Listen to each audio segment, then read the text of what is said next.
updates, just some yeah, here and there. All right, so this evening we're gonna do a quick one. Yeah, we're gonna just review and look at the Cameroonian election. I've been hearing the name Paul Biya since I was a kid. Like for real, I would have thought that by now, he should be resting and just chilling and saying that the man is still in power. It shocked me. Oh. All right, so let's get right into it. 92 and still president.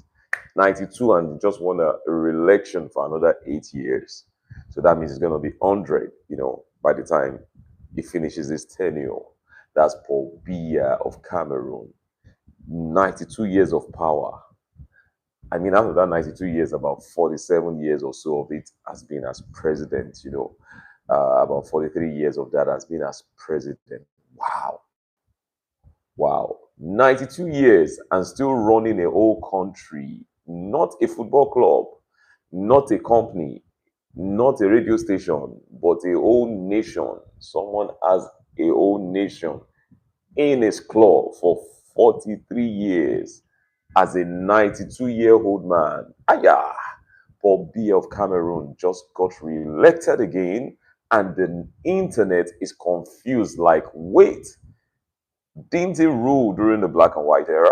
There's like a confusion now. Here are the key facts because we're going to run through this very, very fast, and you're just going to have a big swell time here. Make sure you stay tuned for the several information that you're going to be getting from this live tonight. It's hot, it's fire, it's gistful, and it's just so amazing tonight on our YouTube live on Stage Dem TV. Now, some facts. Paul Biya became president in 1982. That's 43 years in power. 1982, millennials, the year the millennials started. About that year, yeah, I think so, either 80 or 82. Yeah, 43 years in power. Damn, like 43 years, one man stays in power in a democratic nation, not military, for 43 years. And he hasn't been voted out. There hasn't been people trying to, it took over power from a man named Amadou Ahidjo. And Amadou Ahidjo was Cameroon's first president. So he's the second president ever so far in the history of Cameroon, and he's been ruling the country for 43 years. Uh, I'm trying to picture how Cameroon found themselves in this, Cameroonians, how they found themselves in this sport. Is it like they loved him initially, maybe the first 20 years, 30 years was just, it's now that they are now resisting, or he had just been imposing himself all this while? I'm trying to just place a finger on it. Like, how does someone rule for 43 years? How does someone rule for 43 years? Biya officially is now the oldest head of state in the world, overtaking even all the monarchs, all the kings. Is officially the oldest head of any states in the whole world.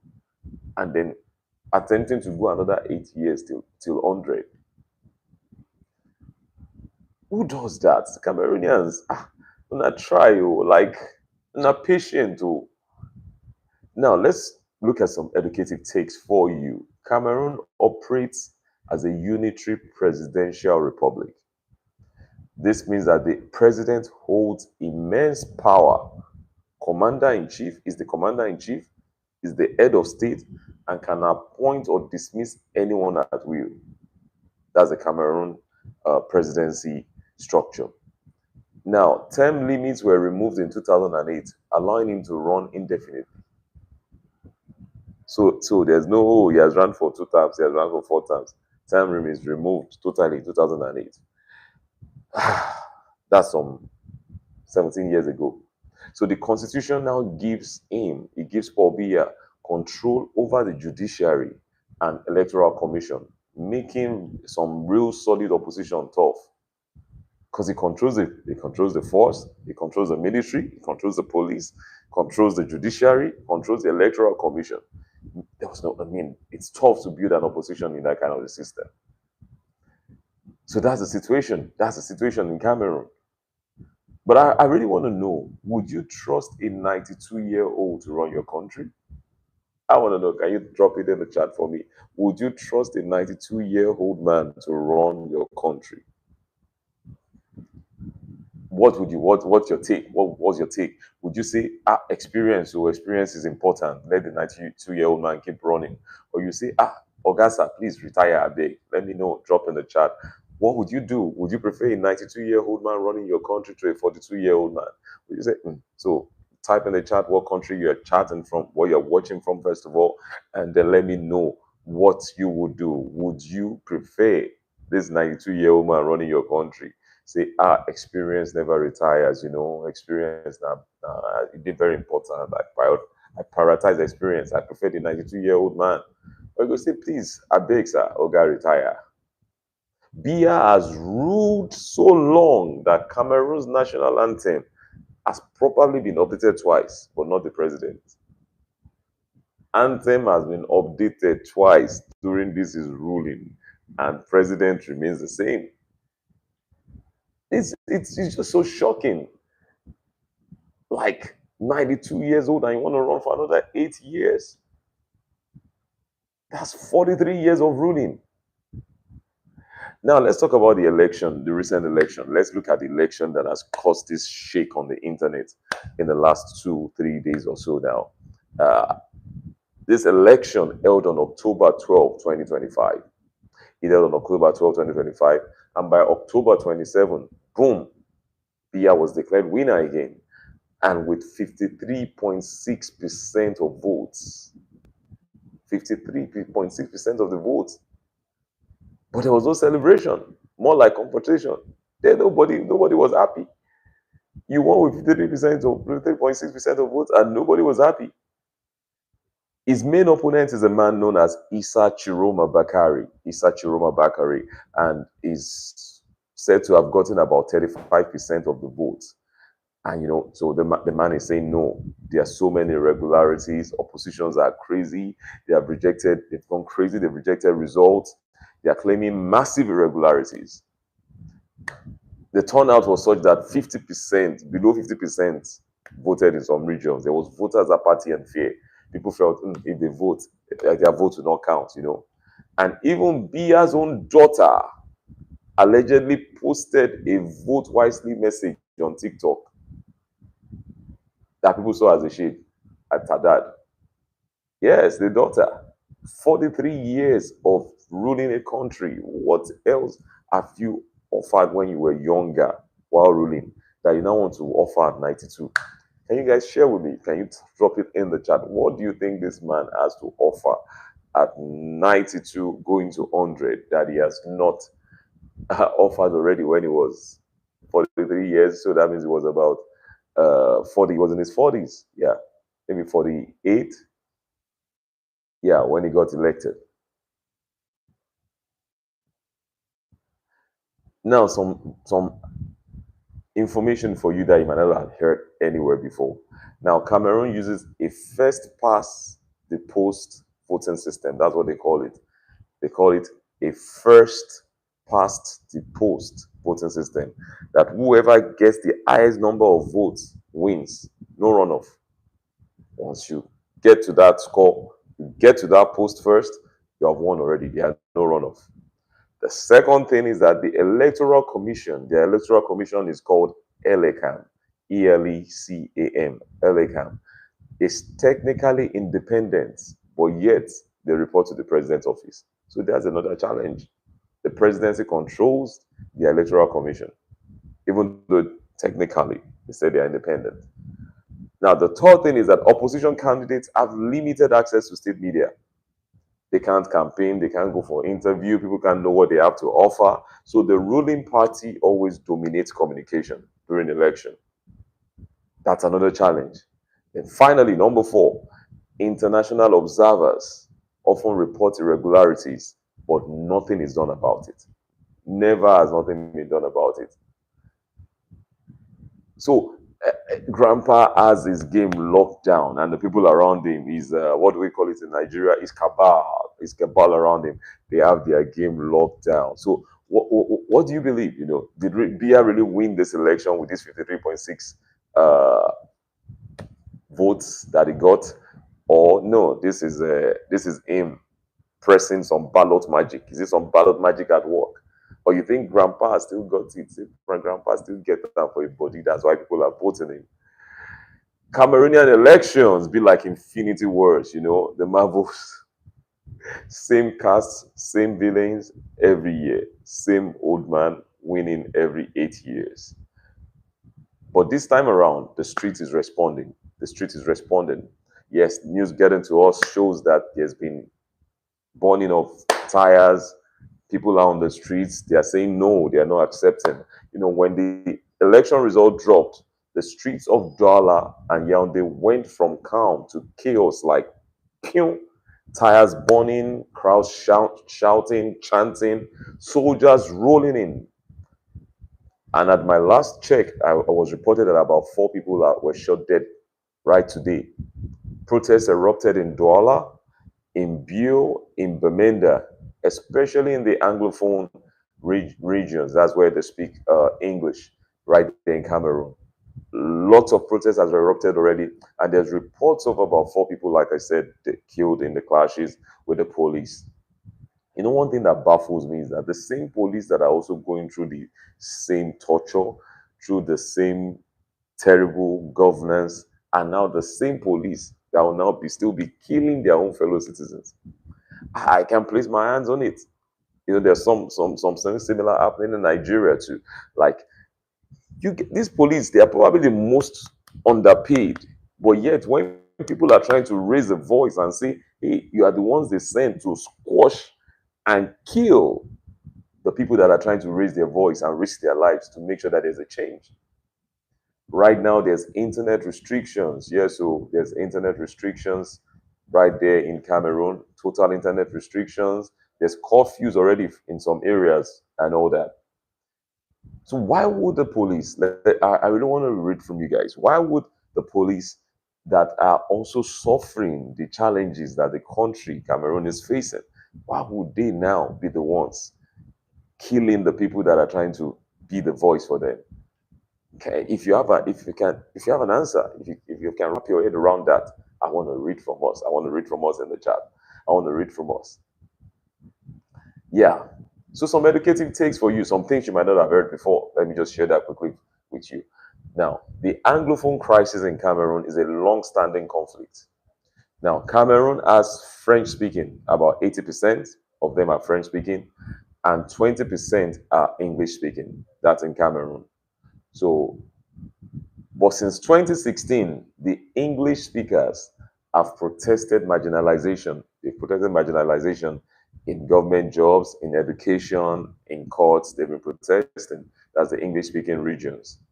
Now, separatist groups have since emerged from the English speaking region demanding independence for their own country. They call the country Ambazonia. Ambazonia.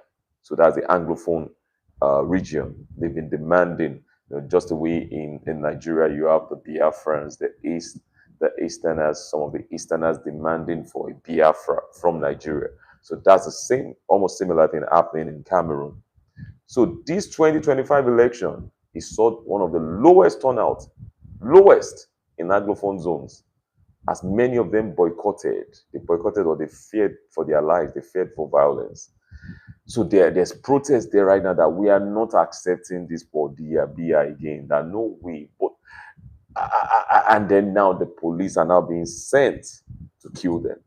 So it's crazy, like it's unbelievable that a man of 92 years of age, or maybe I think I'm 92 years of age, 92 great grandpa wants to run for another 8 years. Waiting, waiting, he no do for 48, 56, 60 when he was younger, that he wants to now do when he can. I mean, it wasn't seen. It was only seen once, according to reports during the campaign. He hasn't been seen in public. So that's why really, if you look at it, it's probably some cabal that don't want to let go of power that are probably ruling through him. Yeah. Which is why the people need to stand up and say and just stand for their rights. Because the man is not being seen in public. He's not going anywhere. Even during his last tenure, it was practically nowhere to be seen, nowhere to be found. So people that wants to hold on to power, they are probably, the cabal around him. They are the ones that are pulling strings. And with the constitution, with the type of constitution they have that I've read earlier in this video, you should go back and watch after this live if you missed that. It's hard to be able to effect a genuine change in a place like Cameroon. It's very hard. The people don't trust the elections again. Now, if people don't trust the elections, if people don't trust the man that is saying wants to be their president anymore, what's the next move? Is it not for him to resign?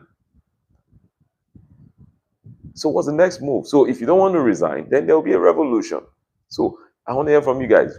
Do you prefer the resignation, the sincere resignation by a leader that the people don't want again, or revolution? Like, let's eat to the streets.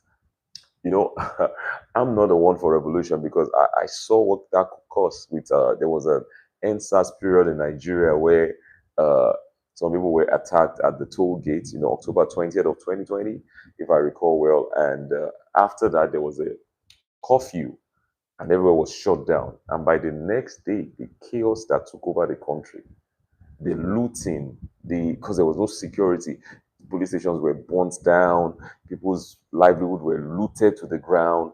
So I'm not the type with that little experience. I'm not the type that will vote for revolution in any way because the people will start attacking themselves at the end of the day. The sincere intention of a revolution is to push out the people that are, the bad leaders in power. But by the time it starts, before they even get to the bad leaders in power, it's the people that would have suffered the most. Go and ask in Libya, go and ask in Iraq. It's the people that would have suffered most of it. So I believe that things should be done the right way. Of course, protest by every means necessary, but don't let it become something that you have to take the laws into your hands and break down. There should be breakdown of law and order. Some wicked people are only waiting for there to be that breakdown of law and order. That's what they are waiting for. If for them, it's not about any revolution. They are looking for the opportunity where they can break into people's homes, do terrible things, attack people, take what's not theirs. So I'm not a fan of such moves and all that. So I prefer things done legally and in the right way. But when the same man, now this is a question for you, my viewers, when the same man keeps winning election for 40 years, even Google Maps will stop updating the results. This guy has been winning elections from before the days of internet. Then things might really get out of hand. So what do you guys think? Old age or old ways? Let's talk about age and leadership now. Because Biya isn't the only African leader that is chilling on the throne like it's a lifetime appointment. He's not the only African leader that is doing that. Let's look at leadership longevity in Africa. Let's look at it. So he's not the only one. Paul Biya is not the only one charting this course. Let's look at Yoweri Museveni in Uganda. He's been in power since 1986.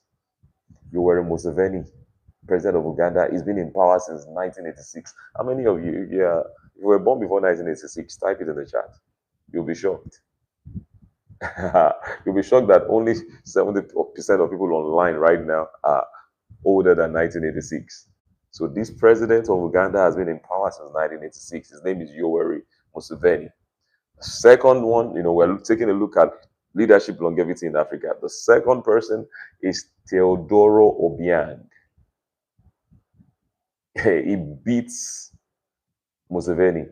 He's the president of Equatorial Guinea. He's been in power since 1979.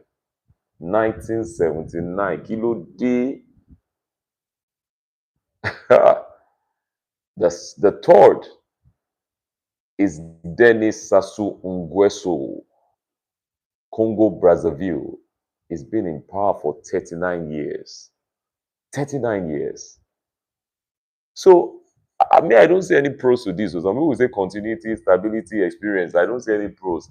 Transfer your stability and experience to somebody else. There are people that have been observing you. There are people that are your protege. There are people that can do better than you. that I've learned new things. So I'm not there's stagnation. I see for me, at the point there'll be stagnation. There'll be lack of innovation.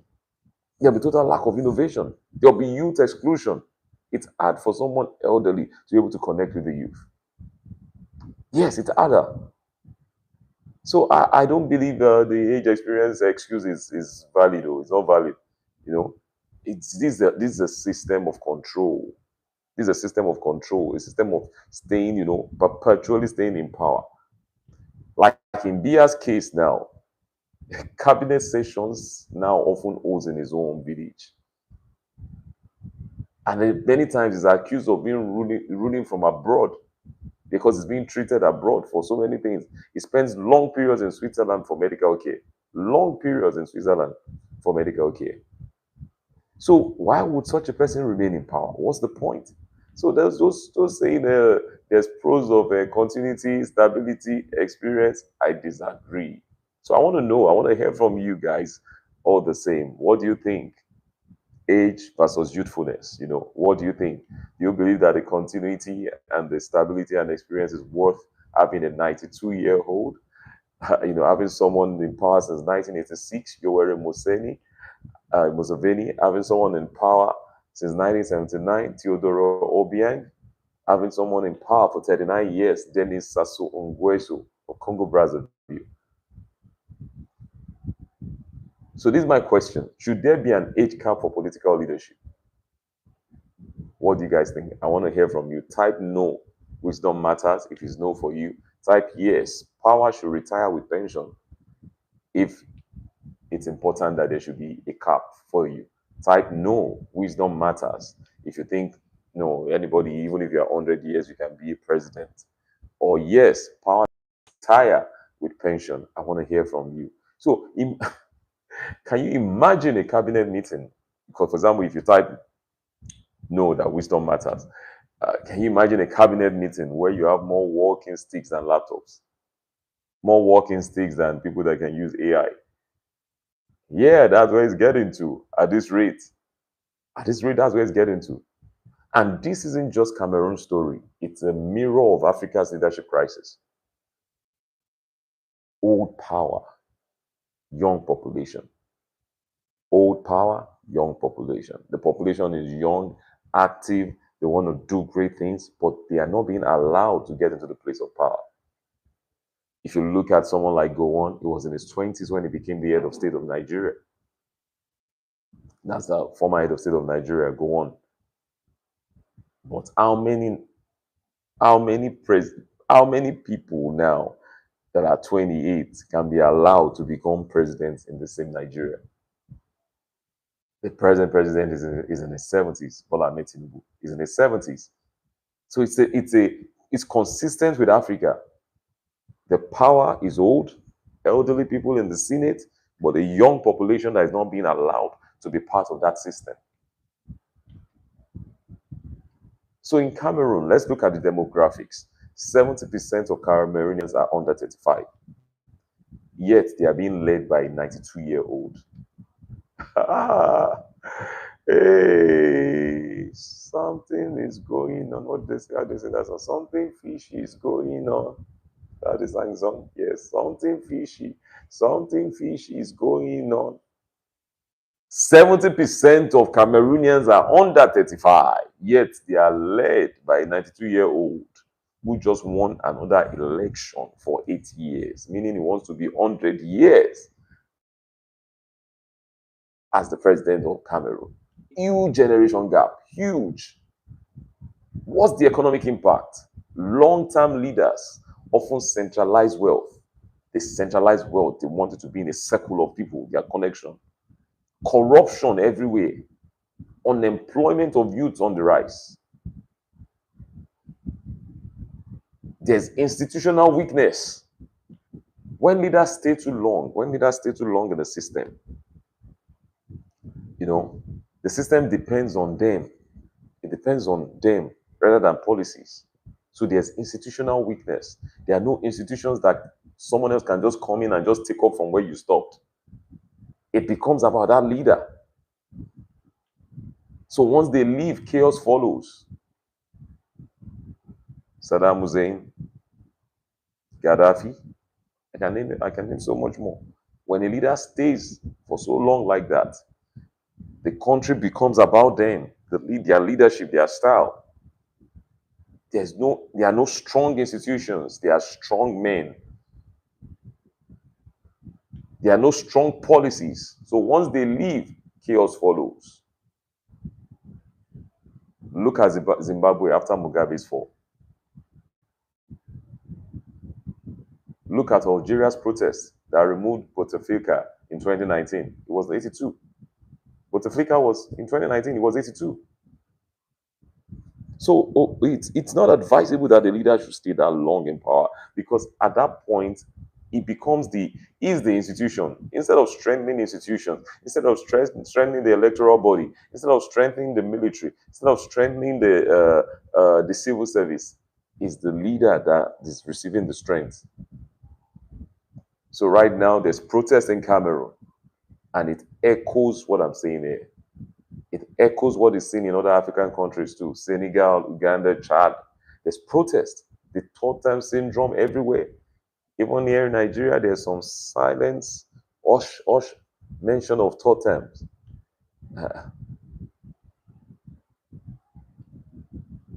So what do you think is Africa's real problem? Is it age or is it lack of strong institution or the system? You know, is it age too many leaders wanting to stay there forever? Or is it that we have bad institutions that is not able to push these men out by itself? Solid institutions, solid constitution. If wisdom truly come with age, oh, this man should know that he should just say he's not doing it again. This guy, this Obia. If wisdom comes with age, because that's the wisest move for him to do right now.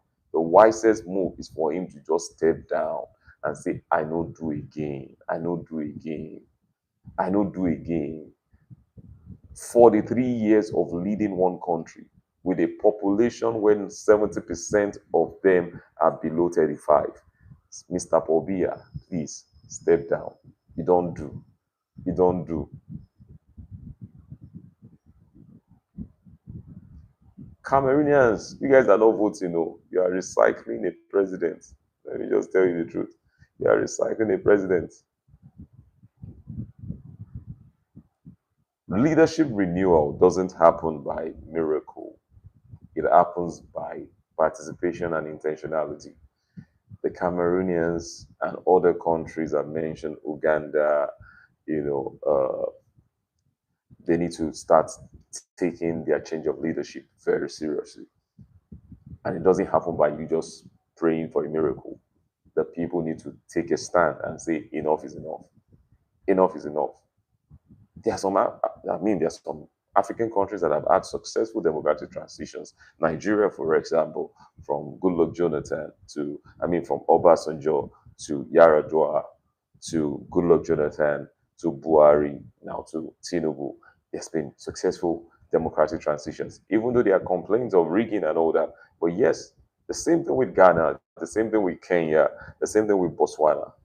So at 92, sir, at 92, sir, sir, sir, sir, sir, sir, sir, sir, Obia, please resign. Let there be and a very clean, clear election between younger people that can try new ideas. Are we saying they're going to be the best? No, they might not be the best, but can you give somebody else a chance? That's what we're talking about here. 43 years of ruling your country at 92 years of age and wanting to go for another 8 years, making it 100 years.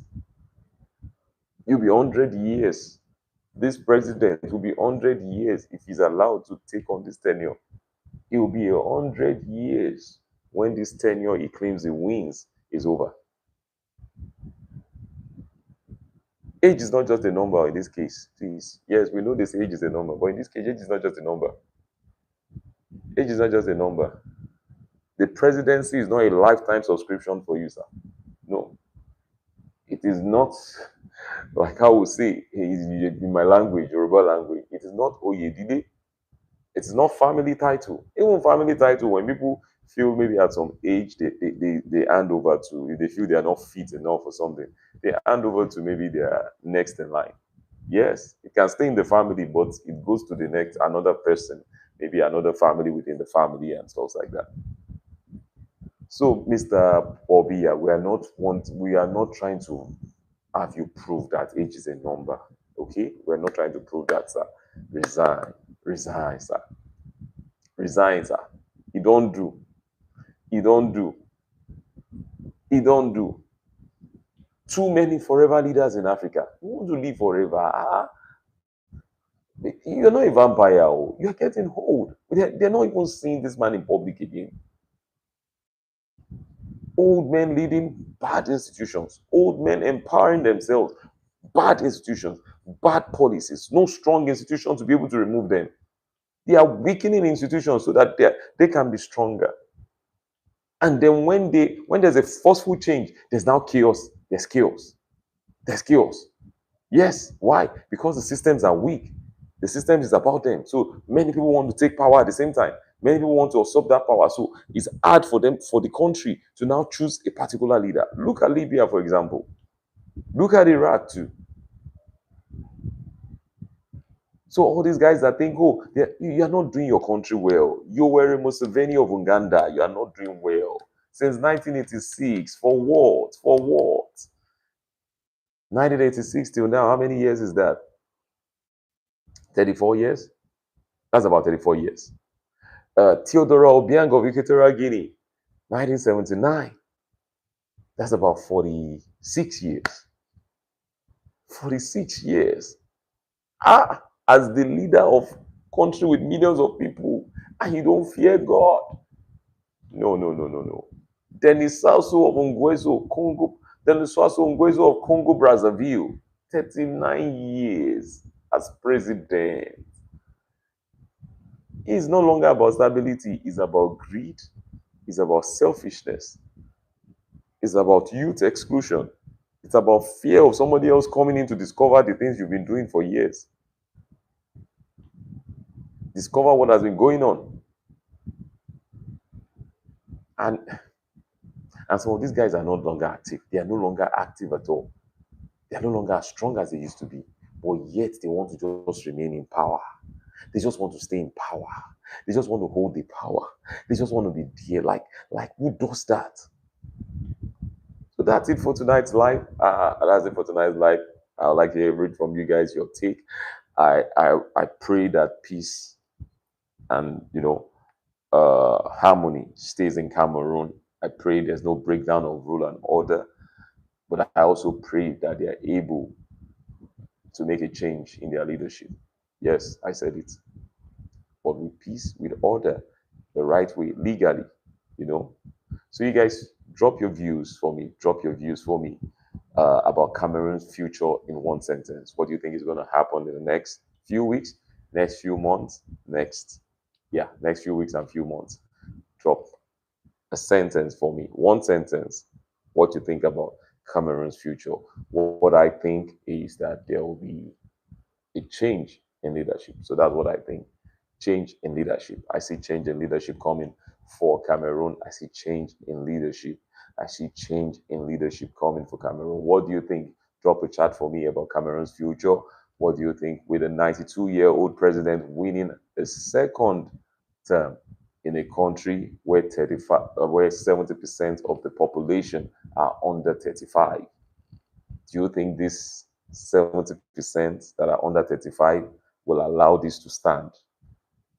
There's power in the voice of the people, oh, but many of us we don't understand. And which is why most of these presidents that do these things, they weaken the institution and they cause division amongst the people.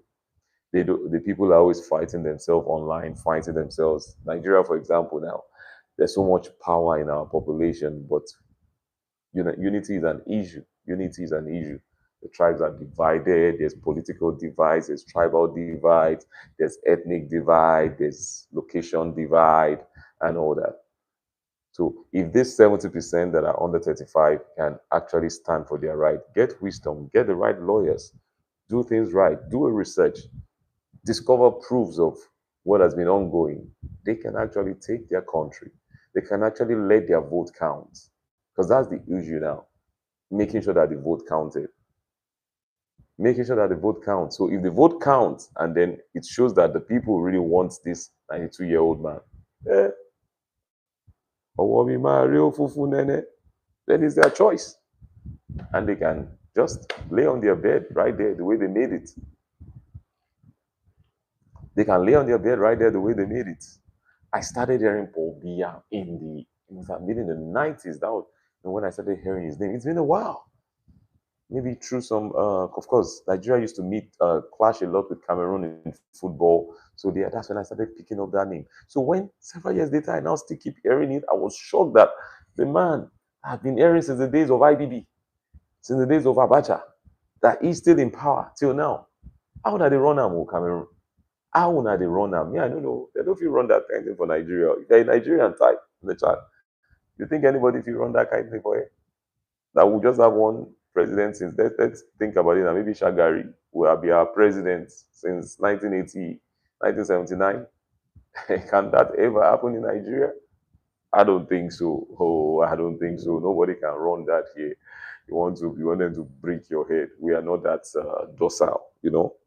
Oh, apologies. I didn't mean that for in any bad way, but I just think Nigerians are very, responsive to things, even the corruption, we are very, very against it and all that, even though people are not really moving like they should. But to the point that someone will now lead us for 43 years in Nigeria, they happen. If you're in Nigeria, let me know. You think this can happen in Nigeria? Yeah? Do you think so? You think someone can lead us for 43 years and we'll just be watching and observing? You think you can lead us for 43 years and we'll be watching and observing and won't do anything? Let me know. Let me know in the chat. Let me know in the chat. Let me know in the chat. Yeah. That's how we do. Give me a second, please. That's how we do. We don't take that kind of a thing. Yeah. No one will take that kind of a thing from you in Nigeria. No way you're gonna be ruling this country for how many years again? 43 years? Ain't gonna work. Ain't gonna work.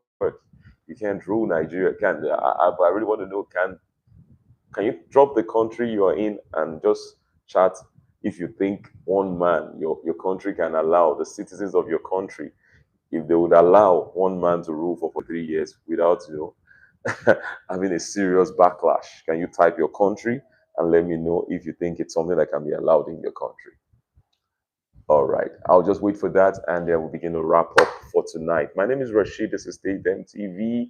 Thank you so much for joining me. I'm always, even when I'm tired from work and it's about 9 p.m. Nigerian time, I'm just like, hey, my guys are there waiting for me to talk about something today. And that just energizes me to come online even after a very hectic day. And I'm so glad for everyone that joined tonight. Please subscribe to the channel, subscribe to the work we're doing here, discussing trending issues, and of course, being able to analyze and build faith, build values through the issues as we discuss them. My name is Rashid. This is State MTV.